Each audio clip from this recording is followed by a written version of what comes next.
मध्य प्रदेश की राजनीति में पिछले कुछ दिनों से नर्सिंग कॉलेज घोटाला ही छाया हुआ है। कांग्रेस इस मसले पर विधानसभा से लेकर सड़क तक बीजेपी सरकार के खिलाफ भारी हमलावर है, मगर घोटाले से शुरू ये टकराव अचानक सुंदरकांड पर जा ठहरा है। कांग्रेस ने आज भोपाल के पुलिस थानों में जाकर सुंदरकांड का पाठ करने की इजाजत मांगी, मगर क्यों, देखिए इस रिपोर्ट में। मध्य प्रदेश की सियासत कब कैसा रुख अख्तियार कर ले कुछ कहा नहीं जा सकता। बात शुरू हुई नर्सिंग घोटाले की, जो सुंदरकांड तक आ पहुंची और फिर देखते ही देखते पुलिस थाने तक पहुंच गई।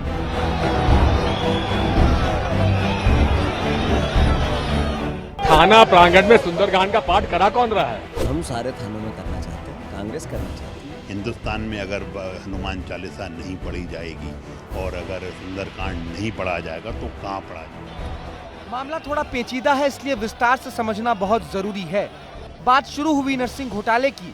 कांग्रेस नेता नर्सिंग कॉलेज घोटाला मामले में चिकित्सा शिक्षा मंत्री विश्वास सारंग के खिलाफ एफआईआर दर्ज कराने अशोका गार्डन पहुंचे थे, लेकिन उन्हें बाहर ही रोक दिया गया।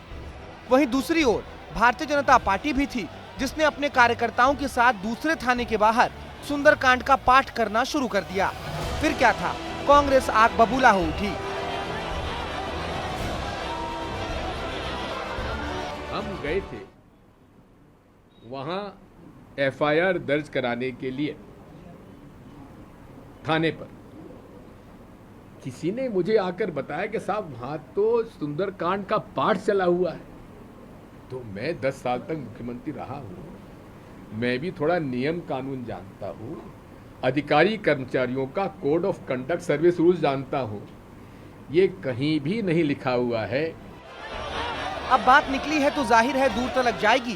कांग्रेस नेता इस मामले में टीआई हेमंत श्रीवास्तव की शिकायत करने पुलिस हेडक्वार्टर पहुंच गए। पूर्व सीएम दिग्विजय सिंह और पीसीसी चीफ जीतू पटवारी ने पुलिस कमिश्नर हरि नारायण चारी मिश्रा से शिकायत भी की। थानों में, कई थानों में जहां बहुत सारे मंदिर हैं, मजार हैं, अनेक दूसरे कई जो धार्मिक स्थल हैं, उस तरह के स्थल पूर्व से थानों में मौजूद हैं। इन जगहों पे आयोजन होते हैं, लेकिन इन जगहों पे निजी व्यक्तियों को समानता अनुमति नहीं दी जाती है। तो थाना प्रहरी के स्तर पर ये त्रुटि हुई थी और इसके लिए थाना प्रहरी का स्पष्टीकरण लिया गया है और उनके विरुद्ध कार्रवाई की जाएगी। कांग्रेस नेताओं ने पुलिस कमिश्नर को इस संबंध में ज्ञापन भी सौंपा। यही नहीं, बीजेपी की तरह कांग्रेस ने भी थानों में सुंदरकांड कराने की इच्छा जताई। तो वहीं बीजेपी ने कांग्रेस को हिंदू विरोधी बता दिया। अगर सर्विस बुक का पालन करना है तो अधिकारी के खिलाफ कार्रवाई करो, सस्पेंड करो, या फिर आपको आयोजन करने की अनुमति सही दिखती है तो फिर हमें भी, कांग्रेस पार्टी को भी, सारे थानों में एक साथ भोपाल के आयोजन करने की अनुमति दो। अगर दिग्विजय सिंह जी सुंदरकांड पढ़ते होते तो भगवे को आतंकवाद नहीं कहते। अगर दिग्विजय सिंह जी सुंदरकांड पढ़ते होते तो जाकिर नाइक को शांति का दूत नहीं बताते। अगर दिग्विजय सिंह जी सुंदरकांड पढ़ते होते तो ओसामा को ओसामा जी नहीं कहते। और दिग्विजय सिंह जी सुंदरकांड पढ़ते होते तो भगवान श्री राम जी के मंदिर जब बन रहा था तो उस पर प्रश्न चिन्ह नहीं उठाते। लेकिन ये पहली बार नहीं था जब कांग्रेस ने नर्सिंग घोटाले पर हंगामा किया हो और सियासत गर्मा गई हो। सियासत से पहले नर्सिंग घोटाले के बारे में एक बार विस्तार से जान लेते हैं।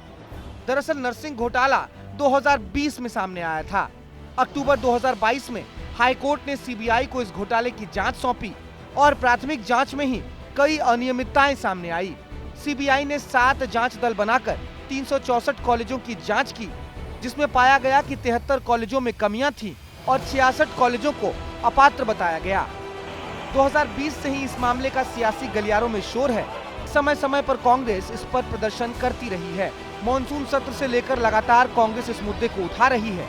10 जून को यूथ कांग्रेस ने भोपाल में जमकर विरोध प्रदर्शन किया और पुलिस को वाटर कैनन का इस्तेमाल करना पड़ा। 1 जुलाई को ही इसी मुद्दे पर सदन के बाहर एप्रिन पहनकर प्रदर्शन किया गया और सदन के अंदर इस मुद्दे पर चर्चा की मांग की गई। यूथ कांग्रेस के नेता और कार्यकर्ताओं ने भी 7 जुलाई को प्रदर्शन किया और इस प्रदर्शन में गधे को भी शामिल किया गया।